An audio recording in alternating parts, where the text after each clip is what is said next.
Well, I guess I'm live. I didn't see the three, two, one, but I am live now. This is the Tuesday evening in Toronto, 7 p.m.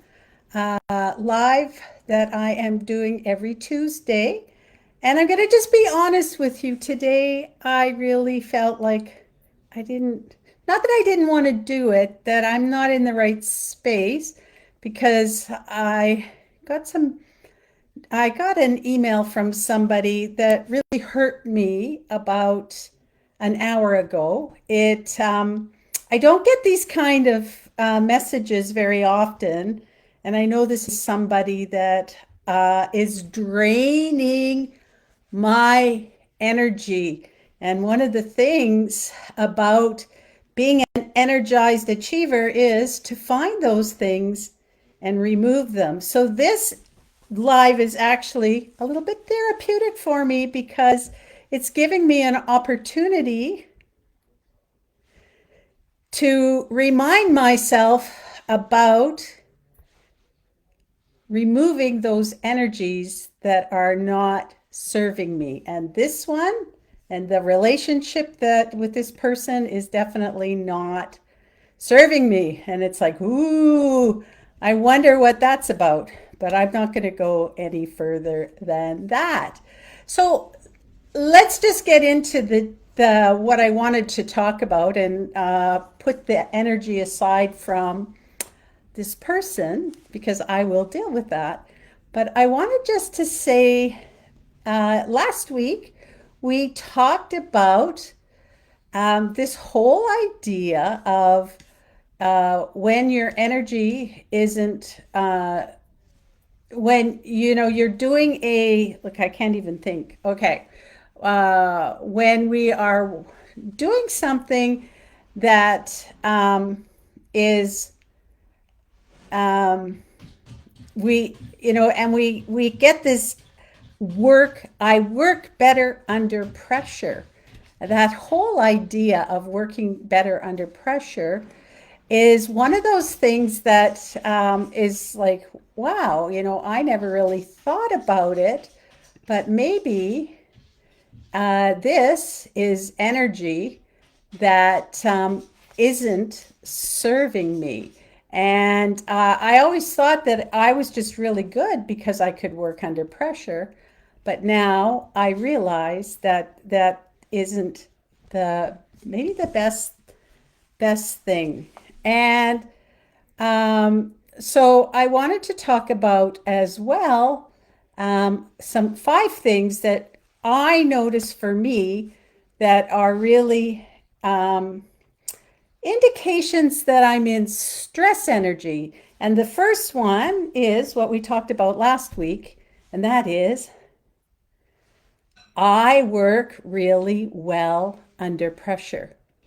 And, that is definitely me, and it's definitely not, maybe not the best thing. So we talked about it last week. You can see my video from last week. So I want to move on to another one that is, for me, I know I'm in stress energy, and that is I really rely on the momentum to keep going. So I can work all day and keep going and do all the things. And I just like go from one task to the next task to the next to the next and the next. But when I stop and I just sit down and pause, I lose that momentum and it is so hard to start. And I can picture myself right now sitting on the couch.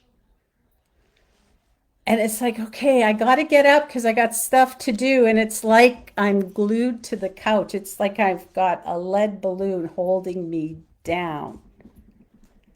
And that is one. The third one is that I can't leave any empty space.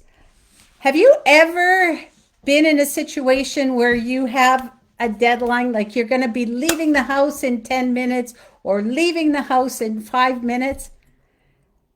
And it's like, what do I do with that 5 minutes? Because I can't leave that empty space for 5 minutes. I've got to fill it with something.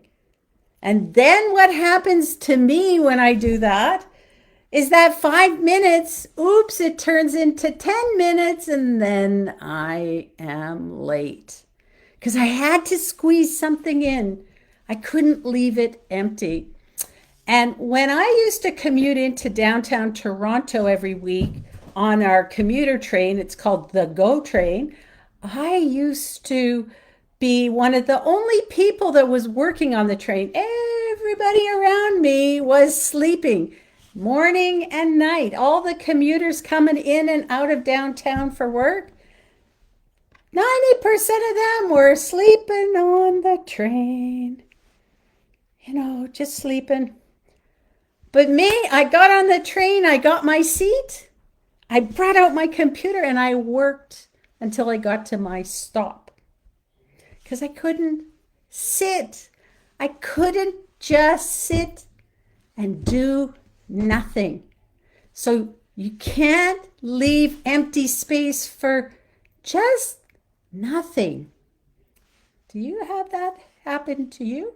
The fourth one for me is my brain never really shuts off.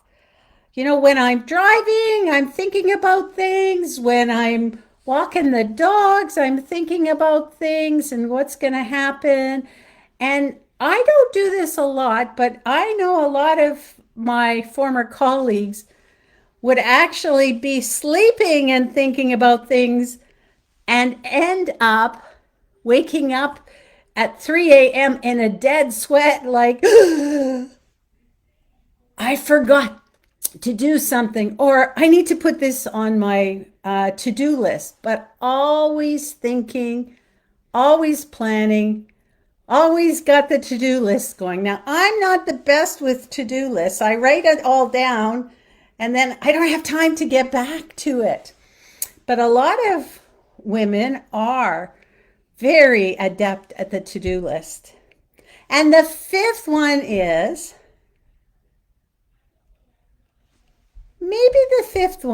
really that you think this is okay, like this is just who I am.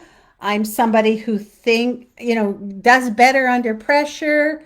I just got to keep going. I got to get my energy. I just have to keep the space open. You got to switch your brain off. You cannot do it very easily. You're always thinking about the next thing. And this is just who I am. So if you can relate to any of these, maybe your energy is stress energy and not kind of real energy that helps you to thrive.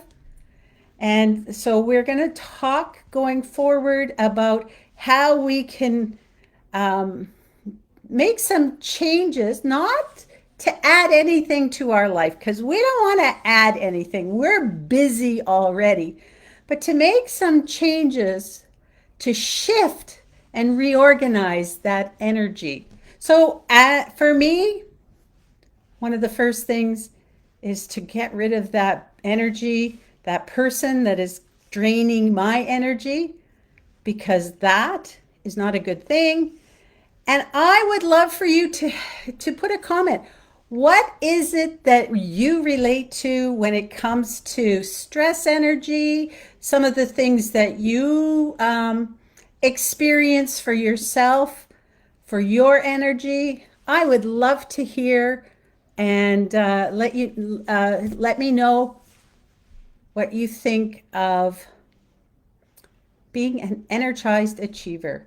All right, I am going to go take a couple of deep breaths, reclaim my energy, and we'll see you next week. Thank you so much.